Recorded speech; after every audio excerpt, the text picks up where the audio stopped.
कल तक देश के प्रधानमंत्री नरेंद्र मोदी अचानक अगर ये घोषणा करते थे कि आज रात 12 बजे से नोटबंदी लागू है, यानी कि देश का कोई भी आदमी कल से कि देश में 500 और 1000 के रुपए नहीं चलेंगे तो नहीं चलेंगे। हजारों लाखों लोग सड़कों पे आ जाते थे नोट बदलवाने के लिए और बेबस और लाचारी के साथ नरेंद्र मोदी की बात मान लेते थे। ये वही प्रधानमंत्री हैं जो 2019 से 24 के दौरान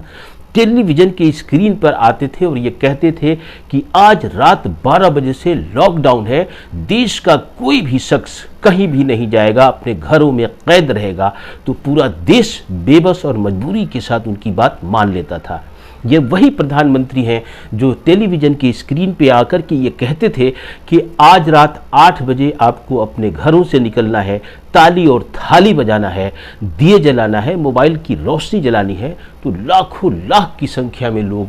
बेबसी, लाचारी और या फिर उनके मोह में या उनके आदर और सम्मान में उनके हुक्म को बजा लाते थे। लेकिन आज वही प्रधानमंत्री इतना बेबस, इतना लाचार है कि कोई भी फैसला लेने के पहले ये सोचता है कि देश इसे स्वीकार करेगा कि नहीं करेगा।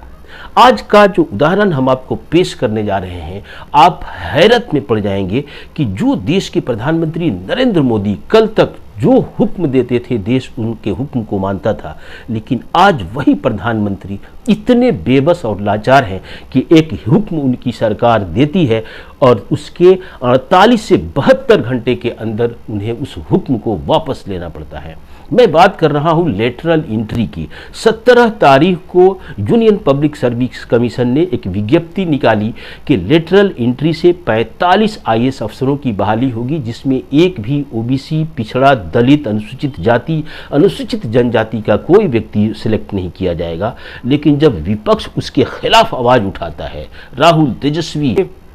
अखिलेश यादव और इतना ही नहीं उनकी ही सरकार के चिराग पासवान आवाज उठाते हैं और उसके 72 घंटे के बाद लेटरल एंट्री के यूपीएससी के उस विज्ञप्ति को रद्द करना पड़ता है और ये बहाना बनाया जाता है कि प्रधानमंत्री नरेंद्र मोदी सोशल जस्टिस को, सिद्धांत को पालन करने वाले हैं, उन्होंने इसलिए इस तरह की नियुक्ति को रोक दिया जाए। आपको याद होगा कि कुछ ही दिन पहले वक्फ संशोधन अधिनियम जब सदन में पेश किया गया तो सदन के में इसका विरोध किया गया और ये विरोध इतने व्यापक पैमाने पे हुआ कि सरकार को उस संशोधन अधिनियम को